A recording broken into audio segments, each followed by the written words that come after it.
My dear friends and professionalist, I am Uday Singh, advocate speaking. ನೀವೆಲ್ಲರೂ ಸಹ ನನ್ನ ಚಾನಲ್ ಅನ್ನ ನೋಡ್ತಾ ಇದ್ದೀರಿ ಅಂತ ನಾನು ಅಂದ್ಕೊಂಡಿದ್ದೀನಿ. ಶೇರ್ ಮಾಡಿ, ಲೈಕ್ ಮಾಡಿ, ಕಮೆಂಟ್ ಮಾಡಿ, ಮತ್ತು ನನ್ನ ಚಾನಲ್ಗೆ ಇನ್ನೂ ಯಾರ್ಯಾರು ಸಬ್ಸ್ಕ್ರೈಬ್ ಆಗಿಲ್ಲ ನೀವೆಲ್ಲರೂ ಸಬ್ಸ್ಕ್ರೈಬ್ ಆಗ್ಬೇಕಂತ ಕೇಳ್ಕೊಳ್ತಾ, ಇವತ್ತು ನಾನು ಇನ್ನೊಂದು ವಿಷಯ ಅಂತ ಇಟ್ಕೊಂಡು ನಿಮ್ಮ ಮುಂದೆ ಬಂದಿದ್ದೀನಿ. ನಾನು ಇವತ್ತು ಆಯ್ಕೆ ಮಾಡ್ಕೊಂಡಿರ್ತಕ್ಕಂಥ ವಿಷಯ ಅಂತಂದ್ರೆ, ಸಾಮಾನ್ಯವಾಗಿ ಹೆಣ್ಣು ಮಕ್ಕಳು ಕುಟುಂಬದೊಳಗಡೆ ತಮ್ಮದೇ ಆದಂತ ಪಾಲು ಕೇಳಿದಂತ ಸಂದರ್ಭದಲ್ಲಿ ಆರ್ಡರ್ 7 ರೂಲ್ 11 ಅಡಿ ಒಳಗಡೆ ಅಂತ ಒಂದು ದಾವೆಯನ್ನ ತಿರಸ್ಕಾರ ಅಥವಾ ತಿರಸ್ಕೃತಗೊಳ್ಳುವಂತ ಸಂದರ್ಭಗಳು ಯಾವುವು ಎಂಬತಕ್ಕಂಥದ್ದನ್ನ ನಾನು ಜನರಲ್ ಆಗಿ ವಿಡಿಯೋದಲ್ಲಿ ವಿವರಣೆ ಕೊಡಲಿಕ್ಕೆ, ವಿಶ್ಲೇಷಣೆ ಮಾಡಲಿಕ್ಕೆ ಇಷ್ಟಪಡ್ತೇನೆ.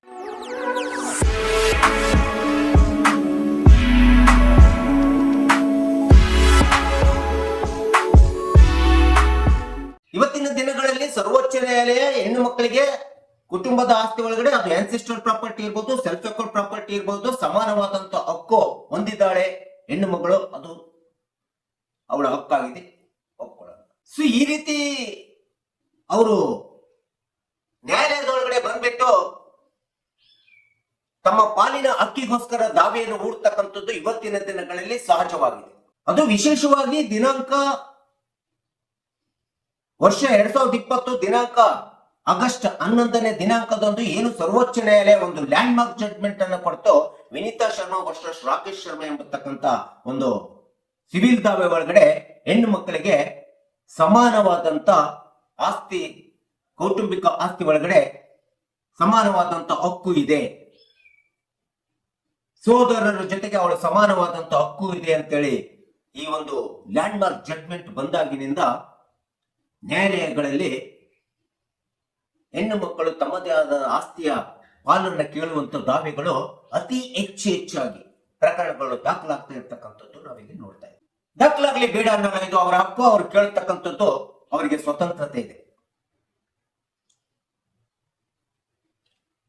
ಆದರೆ ಇಂಥ ಒಂದು ದಾವೆಗಳು ಇವತ್ತು ನ್ಯಾಯಾಲಯದ ಒಳಗಡೆ ಎಷ್ಟೋ ಮೌಲ್ಯವಿಲ್ಲದಂತ ದಾವೆಗಳು, ಅದಕ್ಕೆ ಮೆರಿಟ್ಲೆಸ್ ದಾವೆಗಳಾಗಿರ್ತವೆ, ಸುಳ್ಳು ದಾವೆಗಳಾಗಿರ್ತವೆ, ಮೋಸದಿಂದ ಕೂಡಿರುವಂತ ದಾವೆಗಳಾಗಿರ್ತವೆ,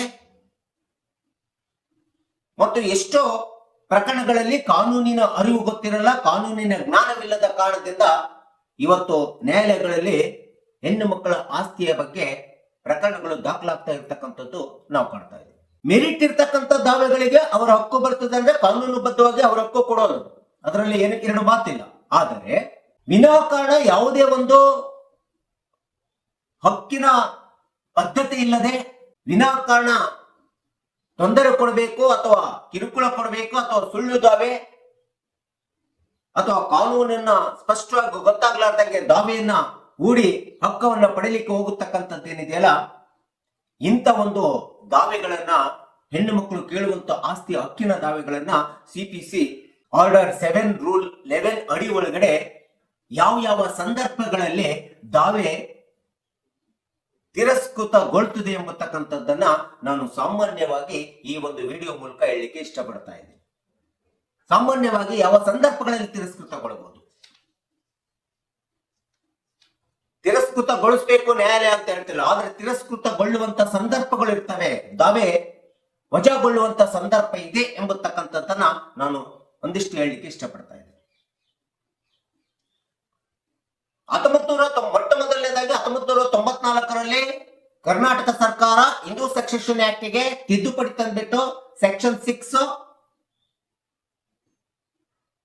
ಕ್ಲಾಸ್ ABC ಅಂತೇಳಿ ಮಾಡ್ಬಿಟ್ಟು ಮೊಟ್ಟ ಮೊದಲನೇ ಬಾರಿಗೆ ಕರ್ನಾಟಕ ಸರ್ಕಾರ ಹೆಣ್ಣು ಮಕ್ಕಳಿಗೆ ಆಸ್ತಿಯ ಪಾಲಿನ ಹಕ್ಕನ್ನ ಕೊಡಬೇಕಂತೇಳಿ ಹೇಳಿರ್ತಕ್ಕಂಥ ಕರ್ನಾಟಕ ಸರ್ಕಾರದ ಹೈಕೋರ್ಟಿನ ಒಂದು ನ್ಯಾಯ ನಿರ್ಣಯದ ಪ್ರಕಾರ, ನ್ಯಾಯ ತೀರ್ಪಿನ ಪ್ರಕಾರ, ಮತ್ತು 94ರಿಂದ ವಿವಾಹವಾಗುವಂತ ಮಹಿಳೆಯರೇನಿದ್ದಾರೆ ಅವರು ಕುಟುಂಬದಲ್ಲಿ ಸಮಾನವಾದಂತ ಆಸ್ತಿ ಹಕ್ಕನ್ನ ಸೋದರ ಜೊತೆಗೆ ಪಡ್ಕೊಳ್ತಾರೆ ಅಂತ ಹೇಳ್ಬಿಟ್ಟು Hindu succession act amendment section 6 class ABC ಅಡಿಯಲ್ಲಿ ಹೇಳಿರ್ತಕ್ಕಂಥದ್ದು ನೋಡ್ತೀವಿ.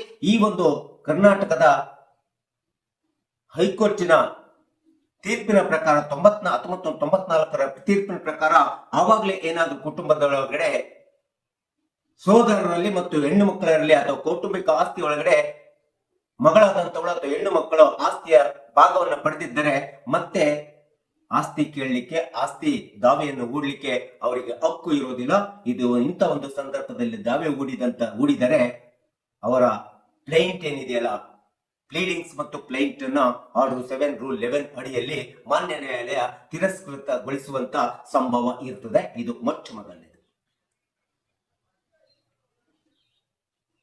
ಇನ್ನು 1956ಕ್ಕಿಂತ ಮುಂಚಿತವಾಗಿ ಹುಟ್ಟಿರ್ತಕ್ಕಂಥ ಜನನವನ್ನ ಪಡೆದಿರ್ತಕ್ಕಂಥ ಹೆಣ್ಣು ಮಕ್ಕಳು ಕುಟುಂಬದ ಆಸ್ತಿ ಒಳಗಡೆ ಸಮಾನವಾದಂತ ಹಕ್ಕು ಬೇಕು ಅಂತೇಳಿ ಒಂದು ವೇಳೆ suit for partition separate position suit ಅನ್ನ ಫೈಲ್ ಮಾಡಿದಂತ ಸಂದರ್ಭದಲ್ಲಿ ಅಂತ ಒಂದು ದಾವೆಯು ಸಹ ತಿರಸ್ಕೃತಗೊಳ್ಳುವಂತ ಅವಕಾಶ ಇದೆ. ಇನ್ನು 2005ಕ್ಕಿಂತ ಮುಂಚಿತವಾಗ ಅಂದ್ರೆ 2004ರಲ್ಲಿ ಈಗಾಗಲೇ ಕುಟುಂಬದೊಳಗಡೆ ಆಸ್ತಿ ವಿಭಾಗ ಆಗಿದೆ. ಆ ವಿಭಾಗೀಯ ಪತ್ರ ರಿಜಿಸ್ಟರ್ಡ್ ಆಗಿದೆ, ರಿಜಿಸ್ಟ್ರೇಷನ್ ಆಕ್ಟ್ ಪ್ರಕಾರ ರಿಜಿಸ್ಟರ್ಡ್ ಆಗಿದೆ. ಅವರವರ ಪಾಲಿಗೆ ಆಸ್ತಿ ರೂಪದಲ್ಲಿ ಆಸ್ತಿ ತೆಗೆದುಕೊಂಡಿರ್ಬೋದು ಅಥವಾ ಹಣದ ರೂಪದಲ್ಲಿ ಹಣವನ್ನು ಪಡ್ಕೊಂಡಿರ್ಬೋದು ಹೆಣ್ಮಕ್ಳು. ಈ ರೀತಿ 2005ಕ್ಕಿಂತ ಮುಂಚೆ ಕುಟುಂಬದಲ್ಲಿ ವಿಭಾಗ ಆಗ್ಬಿಟ್ಟು ಮತ್ತೆ ಪುನಃ 2005ರ ಹಿಂದೂ ಸಕ್ಸೆಷನ್ ಆಕ್ಟ್ ಅಮೆಂಡ್ಮೆಂಟ್ ಪ್ರಕಾರ ನಮಗೆ ಆಸ್ತಿ ಬೇಕು ಅಂತೇಳಿ ಸಿವಿಲ್ ದಾವೆಯನ್ನ, ವಿಭಾಗೀಯ ದಾವೆಯನ್ನ ನ್ಯಾಯಾಲಯದಲ್ಲಿ ಹೂಡಿದಂತ ಸಂದರ್ಭದಲ್ಲಿ ಅಂತ ಒಂದು ಪ್ಲೇಂಟ್ ಅನ್ನು ಕೂಡ ತಿರಸ್ಕೃತವಾಗುವಂತ ಅವಕಾಶ ಇದೆ ಅಥವಾ ಕೇಸು ವಜಾ ಆಗತಕ್ಕಂತ ಅವಕಾಶ ಇದೆ ಅಂತೇಳಿ ನಾವು ಹೇಳ್ಬೇಕಾಗುತ್ತೆ. ಇನ್ನು ತಂದೆ ತಾಯಿ ಬದುಕಿರ್ತಾರೆ, ಅಜ್ಜರ ತಂದೆ ತಾಯಿ ತಾವು ಗಳಿಸಿರ್ತಕ್ಕಂಥ ಆನ್ಸಿಸ್ಟರ್ ಪ್ರಾಪರ್ಟಿ ಇರ್ಬೋದು, ಸೆಲ್ಫ್ ಅಕೌಂಟ್ ಪ್ರಾಪರ್ಟಿ ಇರ್ಬೋದು. ವಿಶೇಷವಾಗಿ ಸೆಲ್ಫ್ ಅಕೌಂಟ್ ಪ್ರಾಪರ್ಟಿ ಒಳಗಡೆ ತಂದೆ ತಾಯಿ ತಾವು ಗಳಿಸಿದಂತ ಆಸ್ತಿ ಒಳಗಡೆ ಒಂದಿಷ್ಟು ಭಾಗವನ್ನ ಅದು ಗಿಫ್ಟ್ ಡೀಡ್ ಮೂಲಕನೋ ವಿಲ್ ಡೀಡ್ ಮೂಲಕನೋ ಮಗಳಿಗೆ ಅಥವಾ ಕುಟುಂಬದ ಹೆಣ್ಣು ಮಕ್ಕಳಿಗೆ ಅಂತೇಳಿ ಕೊಟ್ಬಿಟ್ಟಿರ್ತಾರೆ. ಅವರು ಕೊಟ್ಟು ಸತ್ತೋಗ್ಬಿಟ್ಟಿರ್ತಾರೆ. ಮತ್ತೆ ಆ ಕುಟುಂಬದ ಆಸ್ತಿಯ ಮೇಲೆ ಸಹೋದರರ ವಿರುದ್ಧ ಹೆಣ್ಣು ಮಕ್ಕಳು ಅಥವಾ ಡಾಕ್ಟರ್ಸ್ ಅಂತೇಳಿ ಇದಾರಲ್ಲ, ಇವರು ಸಹೋದರರ ವಿರುದ್ಧ ಮತ್ತೆ ನಮಗೆ ಆಸ್ತಿ ಬೇಕು ಅಂತೇಳಿ ದಾವೆಗಳು ಬಹಳಷ್ಟು ಪ್ರಕರಣಗಳು ದಾಖಲಾಗಿದೆ. ಇಂಥ ಒಂದು ಪ್ರಕರಣಗಳನ್ನ ಕಾನೂನಿನ ವ್ಯಾಪ್ತಿಯೊಳಗೆ, ಅದು separate property, self account property ಒಳಗಡೆ ಸಪರೇಟ್ ಪ್ರಾಪರ್ಟಿ ಆಗ್ಬಹುದು. ಆದರೆ ಅದೇ ಮತ್ತೆ ಉಳಿದಂತ ಆಸ್ತಿ ಒಳಗಡೆ ಸಹೋದರರು ಅನುಭವಿಸುವಂತ ಸಂದರ್ಭದೊಳಗಡೆ ಮತ್ತೆ ಅದರೊಳಗಡೆ ಆಸ್ತಿ ಬೇಕಂತೇಳಿ ಕೇಳುತ್ತಕ್ಕಂಥದ್ದು ಎಷ್ಟು ಸಮಂಜಸ ಎಂಬತಕ್ಕಂಥದ್ದನ್ನ ಕಾನೂನಿನ ವ್ಯಾಪ್ತಿಯಲ್ಲಿ ನೋಡಿದಂತ ಸಂದರ್ಭದೊಳಗಡೆ ಇಂಥ ಒಂದು ದಾವೆಯು ಸಹ ತಿರಸ್ಕೃತಗೊಳ್ಳುವಂಥದ್ದು ಅಥವಾ ವಜಾ ಆಗುವಂಥದ್ದು ಹೆಣ್ಣು ಮಕ್ಕಳ ಆಸ್ತಿ ಹಕ್ಕನ್ನ ನಾವು ಕಾನೂನಿನಲ್ಲಿ ನ್ಯಾಯಾಲಯದಲ್ಲಿ ನೋಡ್ಲಿಕ್ಕೆ ಸಾಧ್ಯತೆ ಇದೆ. ಸೊ ಹೀಗೆ 2005ಕ್ಕಿಂತ ಮುಂಚಿತವಾಗಿ ಕುಟುಂಬದೊಳಗಡೆ ಆಸ್ತಿ ವಿಭಾಗ ಆಗಿರ್ತದೆ. ಸೋದರ ಸೋದರಿಯರು ಸಹ ಕೌಟುಂಬಿಕ ಆಸ್ತಿ ಹಂಚಿಕೆ ವಿಭಾಗಕ್ಕೆ ಬದ್ಧರಾಗಿರ್ತಾರೆ. ಕೆಲವೊಂದು ಸೋದರಿಯರು ತಮ್ಮ ಸೋದರರಿಗೆ ತಮ್ಮ ಆಸ್ತಿ ಹಕ್ಕಿನ ರಿಲಿಂಕ್ವಿಶ್ಮೆಂಟ್ ಡೀಡ್ ಅಂತ ಇರೋವು ಹಕ್ಕು ಬಿಡುಗಡೆ ಪತ್ರವನ್ನ ಮಾಡಿಕೊಟ್ಟಿರ್ತಾರೆ. ಹಕ್ಕು ಬಿಡುಗಡೆ ಪತ್ರವನ್ನು ಮಾಡಿಕೊಟ್ಬಿಟ್ಟು ಎಲ್ಲ ಆಸ್ತಿ ಸೋದರರು ಅಥವಾ ಅವರು ಹಂಚಿಕೆ ಮಾಡ್ಕೊಂಡ್ಬಿಟ್ಟು ಅದನ್ನು ಅಭಿವೃದ್ಧಿ ಪಡಿಸ್ಕೊಂಡು ಚೆನ್ನಾಗಿ ಬದುಕ್ತಾ ಇರ್ತಾರೆ. ಅಂತ ಸಂದರ್ಭದಲ್ಲಿ ಮತ್ತೆ ಹೆಣ್ಣು ಮಕ್ಕಳು ತಮ್ಮ ಹಕ್ಕು ಬಿಡುಗಡೆ ಪತ್ರವನ್ನು ಕೊಟ್ಟು ಹಣದ ರೂಪದಲ್ಲಿ ಇನ್ಯಾವುದೋ ರೂಪದಲ್ಲಿ ಏನೋ ಪಡ್ಕೊಂಡ್ಬಿಟ್ಟು ಮತ್ತೆ ಪುನಃ 2005ರ ವಾರಸುದಾರತ್ವ ಕಾಯ್ದೆ ಬಂದಿದೆ ಅಂತ ಹೇಳ್ಬಿಟ್ಟು ಸೋದರರು ಅನುಭವಿಸುವಂತ ಆಸ್ತಿ ಮೇಲೆ ನಮಗೆ ಸಮಾನವಾದಂತ ಹಕ್ಕಿನ ಆಸ್ತಿ ಬೇಕಂತೇಳಿ ಒಂದು ವೇಳೆ ನ್ಯಾಯಾಲಯದಲ್ಲಿ ದಾವೆಯನ್ನು ಹಾಕಿದಂತ ಸಂದರ್ಭದಲ್ಲಿ ಅಂತ ಒಂದು ದಾವೆಯ ಪ್ಲೇಂಟ್ ಅಂಡ್ ಪ್ಲೀಡಿಂಗ್ಸ್ ಅನ್ನ ಆರ್ಡರ್ 7 ರೂಲ್ 11D ಅಡಿ ಒಳಗಡೆ ತಿರಸ್ಕೃತಗೊಳ್ಳುವಂತ ಸಂಭಾವನೆ ಇದೆ, ಸಂದರ್ಭ ಇದೆ, ಅವಕಾಶ ಇದೆ ಅಂತೇಳಿ ನಾವು ಹೇಳ್ಬೇಕಾಗುತ್ತೆ. ಇನ್ನು ನ್ಯಾಯಾಲಯದಲ್ಲಿ ಒಂದು ಸೂಟ್ ಫಾರ್ ಪಾರ್ಟಿಷನ್ ಸಪರೇಟ್ ಪ್ರೊಸೀಷನ್ ದಾವೆ ದಾಖಲಾಗಿರ್ತದೆ, ಪ್ರಾಥಮಿಕ ನಿರ್ಣಯ ಆಗಿರ್ತದೆ. ಆ ಪ್ರಾಥಮಿಕ ನಿರ್ಣಯದ ಪ್ರಕಾರ ನೋಷನಲ್ ಪಾರ್ಟಿಷನ್ ಅಂತ ಹೇಳ್ಬೋದು ಅಥವಾ ನೋಷನಲ್ ಪಾರ್ಟಿಷನ್ ಆಗಿರ್ತದೆ. ಆ ನೋಷನಲ್ ಪಾರ್ಟಿಷನ್ ಪ್ರಕಾರ ಹೆಣ್ಣು ಮಕ್ಕಳಿಗೆ ಅವರ ಒಟ್ಟು ಕುಟುಂಬದ ಆಸ್ತಿಯಲ್ಲಿ ಒಂದು ಭಾಗ ಅಂತೇಳಿ ಹೆಣ್ಣು ಮಕ್ಕಳಿಗೆ ಹೋಗಿರ್ತದೆ ಅಥವಾ ತಂದೆಗೆ ತೆಗೆದಿರ್ತಕ್ಕಂಥ ಭಾಗದೊಳಗಡೆ ಮತ್ತೆ ಹೆಣ್ಣು ಮಕ್ಕಳಿಗೆ ಹಂಚಿಕೆ ಮತ್ತು ಹೆಣ್ಣು ಮತ್ತು ಗಂಡು ಮಕ್ಕಳಿಗೆ ಹಂಚಿಕೆ ಆಗ್ಬೇಕಂತೇಳಿ ನೋಷನಲ್ ಪಾರ್ಟಿಷನ್ ಆಗಿರ್ತದೆ. ಈ ರೀತಿ ಪ್ರಾಥಮಿಕ ನಿರ್ಣಯದ ನೋಷನಲ್ ಪಾರ್ಟಿಷನ್ ಪ್ರಕಾರ ಆಸ್ತಿಯನ್ನು ತೆಗೆದುಕೊಂಡ್ಬಿಟ್ಟಿರ್ತಾರೆ. ತೆಗೆದುಕೊಂಡ್ಬಿಟ್ಟು ಮತ್ತೆ ಈ ಒಂದು 2005ರ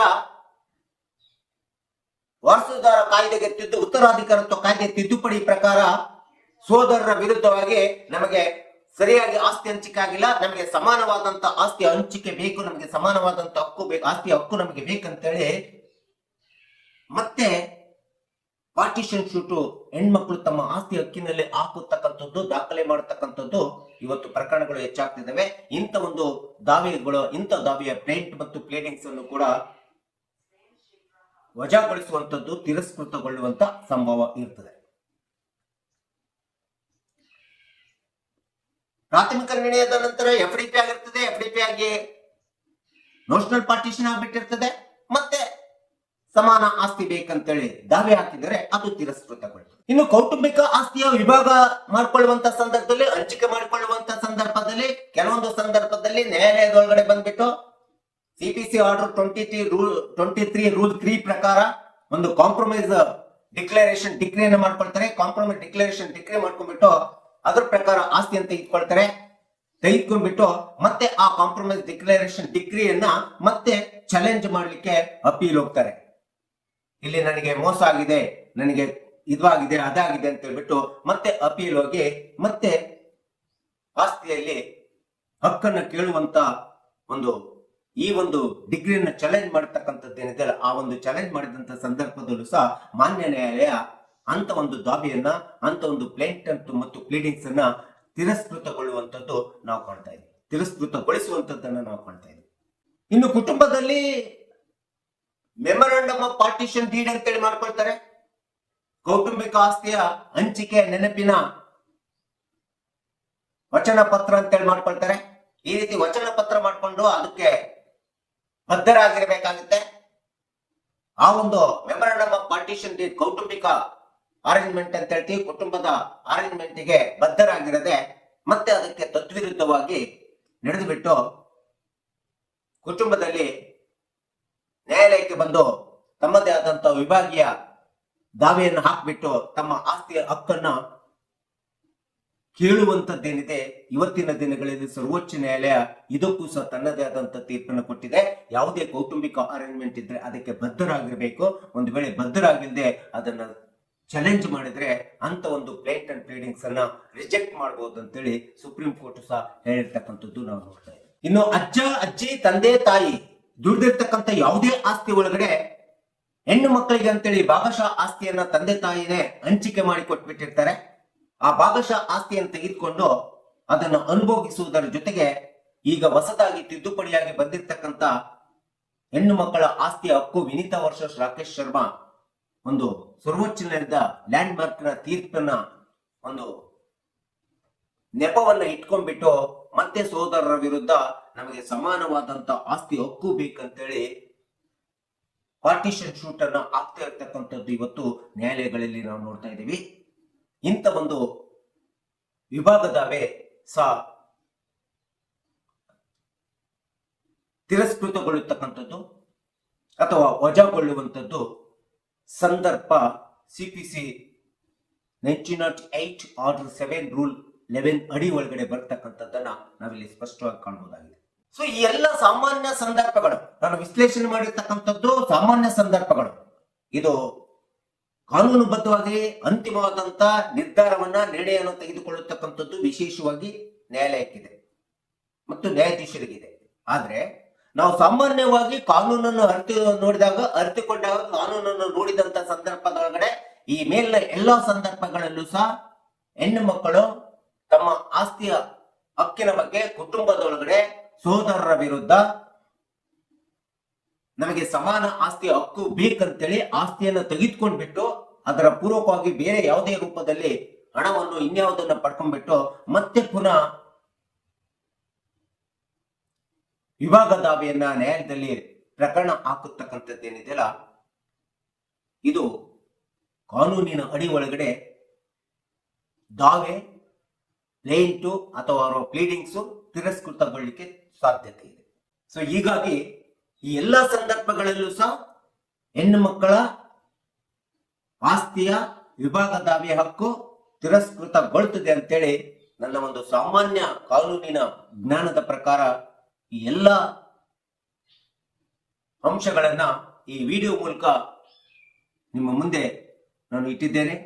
ದಯವಿಟ್ಟು ಈ ಒಂದು ವಿವರಣೆ ವಿಶ್ಲೇಷಣೆ ವಿಡಿಯೋ ಇಷ್ಟ ಆಗಿದ್ರೆ ಶೇರ್ ಮಾಡಿ, ಲೈಕ್ ಮಾಡಿ, ಕಮೆಂಟ್ ಮಾಡಿ ಮತ್ತು ನನ್ನ ಚಾನೆಲ್ಗೆ ಇನ್ನೂ ಯಾರ್ಯಾರು ಸಬ್ಸ್ಕ್ರೈಬ್ ಆಗಿಲ್ಲ ನೀವೆಲ್ಲರೂ ಸಬ್ಸ್ಕ್ರೈಬ್ ಆಗ್ಬೇಕಂತ ಕೇಳ್ಕೊಳ್ತಾ ಇವತ್ತಿನ ವಿಷಯಕ್ಕೆ ವಿರಾಮ ಹೇಳ್ತೀನಿ. ಇನ್ನೊಂದು ವಿಷಯವನ್ನು ತೆಗೆದುಕೊಂಡು ನಿಮ್ಮ ಮುಂದೆ ಬರ್ತೀನಿ. ಜೈ ಹಿಂದ್, ಜೈ ಕರ್ನಾಟಕ.